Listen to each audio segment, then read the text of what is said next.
The focus today will be on the Protestant tradition.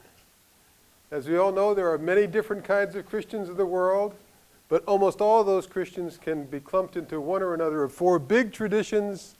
Those big traditions are Catholicism, 50% of all the Christians in the world; Orthodoxy, 10% of all the Christians in the world; Protestants, 20%; Pentecostals, 20%.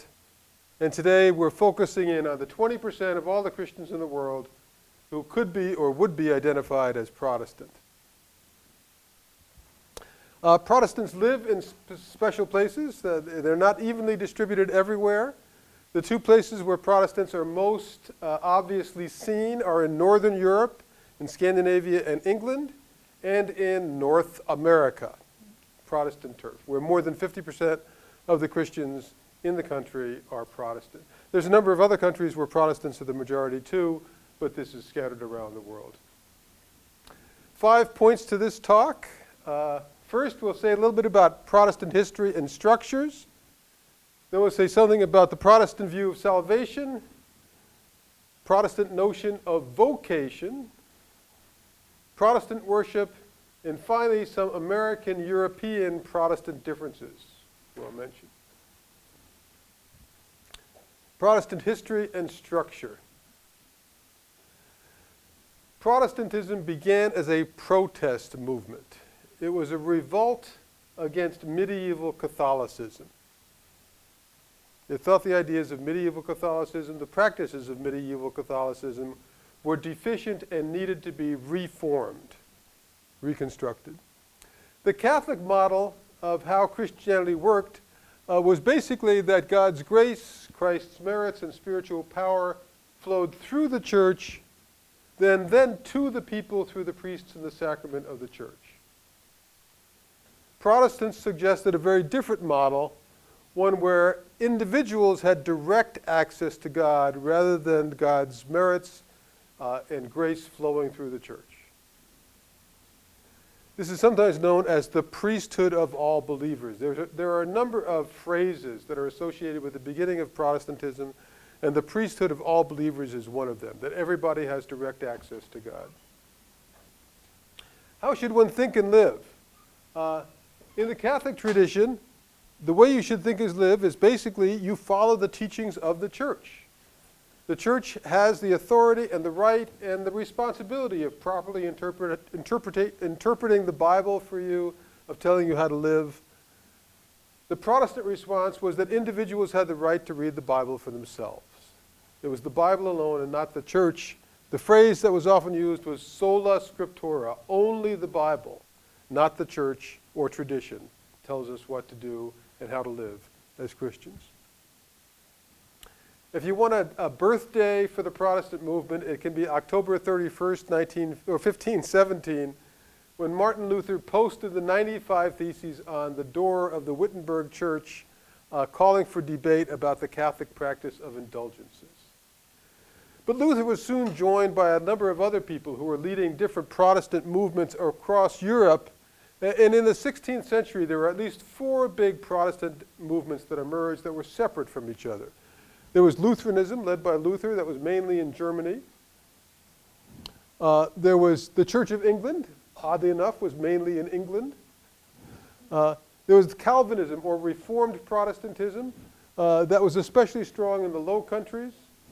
And then there was Anabaptism, which began in Switzerland. So four different movements. So Protestantism, from the very beginning, wasn't just one thing. From the very beginning, it had multiple forms, not just one form. Since the beginning, Protestantism has gotten increasingly more complex and diverse. In the 16th to the 18th centuries, we begin with the four big traditions, but quickly three more traditions were added: Pietism, Methodism, and the Baptist tradition.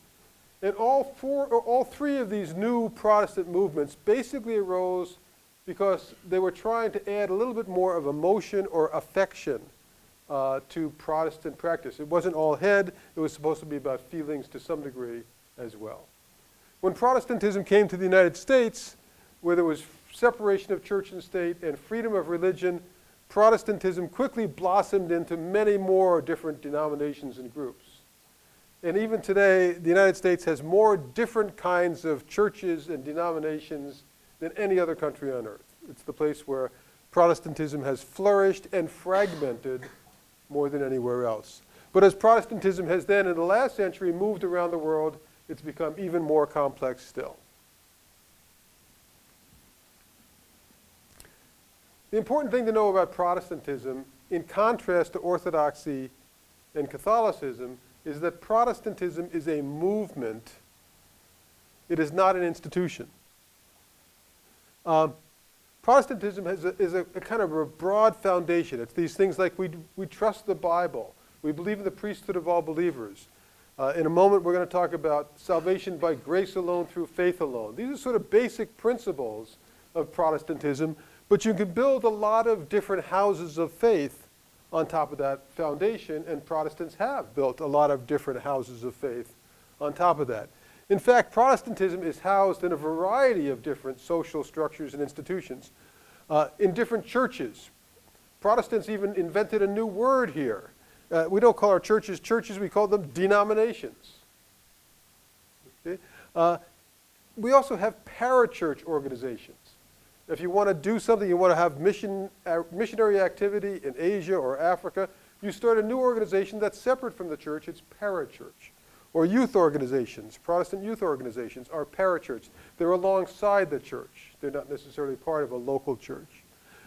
Protestantism also exists in small groups, Bible study groups, accountability groups. It exists in informal gatherings, and it exists through a number of other sub-movements, like the social gospel movement, or the civil rights movement, or the evangelical movement, all of which are primarily Protestant in membership and help carry on this Protestant idea of Christianity. The Protestant view of salvation. There are three Protestant emphases that differ significantly from Catholicism. Protestantism emerged as a reaction against Catholicism, and lots of the ideas of salvation within Protestantism are defined in distinction from what Catholics and Orthodox Christians believe. So one emphasis. For Orthodox and Catholic Christians, there's an emphasis on the community. God is saving the community of people. God's saving the church. In Protestantism, the emphasis is clearly on the individual. Salvation applies to the individual. It's not a group phenomenon. A second emphasis. In both the Orthodox and Catholic traditions, it's understood that conversion or becoming a Christian is a lifelong process. Salvation is a lifelong process of progress and movement toward God. In the Protestant tradition, it's assumed that salvation is a completed act. It's done and it's taken care of. It's not about process, it's an event. The third difference in the Protestant tradition, for Catholics and Orthodox Christians, the notion of salvation has to do with accumulating holiness. It is hoped that as you move through your life, you will slowly become more and more holy, so that when you do, in fact, become genuinely holy, you'll be able to stand in God's presence without embarrassment. Protestants have a very different notion of what happens here. It's called imputed holiness. It's like going to a court of law and being told you're innocent or you're not guilty, you're free to go. It's imputed. It's not something you've achieved. It's not even something that defines how you live. But you have Christ's righteousness or holiness imputed to you. The phrase that Protestants often use is salvation by faith alone through grace alone. That relates to this notion of imputed righteousness. So the smiley face diagram of salvation in the Protestant tradition looks something like this. Protestants, like Catholics, believe in original sin. So we're born like little demons here, okay? At some point, through conversion, you become alive in Christ. Now, some Protestants think this happens through the act of baptism, like Catholics. Others think conversion can happen apart from baptism. Protestants differ about this, like they differ about many other things.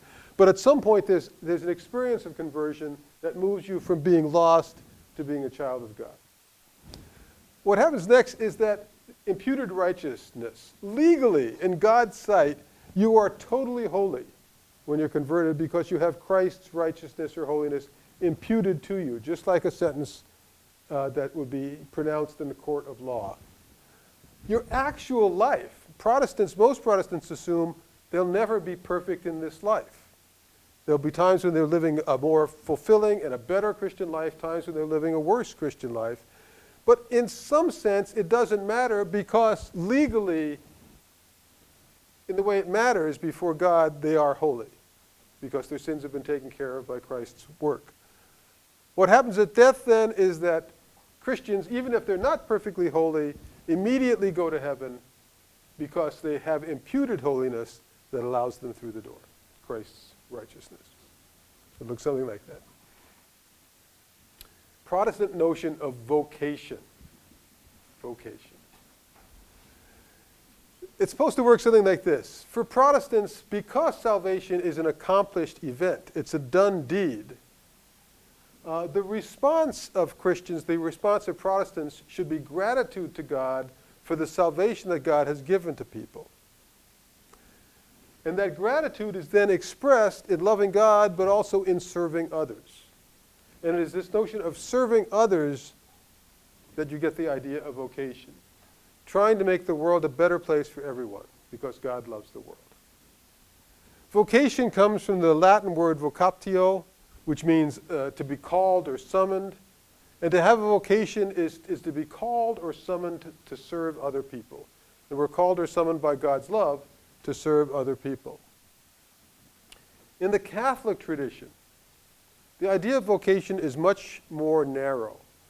To have a vocation, if you're a Catholic and you say you have a vocation, it means you're called either to be a priest or a monk or a nun. That's having a vocation in traditional Catholic language. For Protestants, anybody can have a vocation. Anything you could do can be a means of serving others and communicating God's love to others through what you do. So you could be a farmer, a construction worker, a cook, a scientist, a judge, a merchant, even a politician, maybe, and even a minister. But for Protestants, having a vocation is something that applies to everybody. It's not just for those people who are set apart as ministers or missionaries. All of us have a vocation to serve others and therefore spread the love of God in the world. Protestant worship. When we talked about Catholic worship, you notice that everything architecturally in a Catholic church points toward the altar table and toward the Eucharist. In a lot of Protestant churches, in most Protestant churches, all of the architecture points to the pulpit. All of the architecture, everything, it directs you to the pulpit. The pulpit is the central thing. And the most important part of Protestant worship is the sermon, or traditionally it's been the sermon. In fact, it's so much a central aspect of Protestantism that Protestants even call their ministers preachers, which is not something that happens in the Catholic or Orthodox tradition.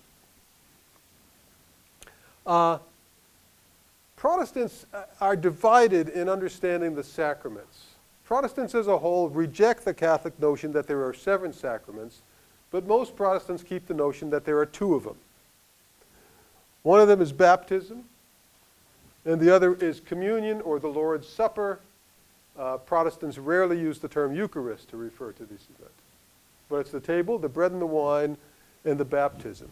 Unlike the Catholic and Orthodox traditions, Protestants tend to see the water of baptism much more symbolically than sacramentally. The water symbolizes the way that God washes our hearts clean. And the bread and the wine symbolizes the body and blood of Christ, but most Protestants don't think it becomes the body and blood of Christ. So they're still considered sacraments, but they're a little bit thinner. They're not quite as powerful in the way Protestants understand these as the way Catholics would. The other thing that's become really important for Protestantism is music. Most of the Protestant churches in Europe were once Catholic churches, and those people became Protestants and changed their churches to become Catholic, to become Protestant. One of the first things they did was build an organ in the church so that music could be seen. So if you would look to the front of this, you would see the front of the church, and the back is an organ, and in almost every Protestant church you would go in, in Europe, in almost every Protestant church in America, there'll be an organ or some kind of musical instruments. Hymn singing is a huge dimension of Protestant worship. And it has been from the very beginning. It's changed form, it's changed style, but it's singing of hymns that help educate us, that help confess the faith for Protestants. A lot of Protestant hymns in the past and in the present borrow secular melodies, usually pretty easily singable melodies, and bring them into the church so that these are things that people find easy to learn and they can sing on their own even throughout the work week. Worship or music has become such an important part of the Protestant tradition that in many Protestant churches now, music itself is called worship. So first you worship, and then you have a sermon. And the sermon has kind of been dissociated from the idea of worship. But for Protestants, it's the whole thing. Worship includes both music and the sermon, and to some degree the sacraments, though they play a much smaller role in Protestantism than in Catholicism. Finally, some European and American Protestant differences. In Europe, almost all of the Protestant churches historically have been state churches, and many of them are still state churches today. Historically, all the people in Sweden and all the people in Norway were part of the Protestant church, the one Protestant state church in each of those countries. In the United States and in North America, there's a different model that's sometimes called the free church model. There is a denomination called the Free Church in the U.S., but free here means just free of state control. It has nothing to do with the state. Protestantism operates totally on its own. If you want to start a church, you start a church. It has nothing to do with politics or government. So you have these two different models. In Europe, state churches are often prominently placed in the middle of cities. This is the state church in Finland, in Helsinki, Finland. The highest point in the city, very prominent. State churches in Europe are places where royalty are buried. Kings and queens are buried in the state churches. In many state churches, you can see here the signs, the family shields of different royal families are placed on the walls. And this building over here actually is a special little room where royalty can sit and not have to sit with the people. So there's a strong sense that the church and the state are connected together, and this is a royal church for the whole nation. In America, things were much simpler. Originally, churches were just meeting houses, many of them.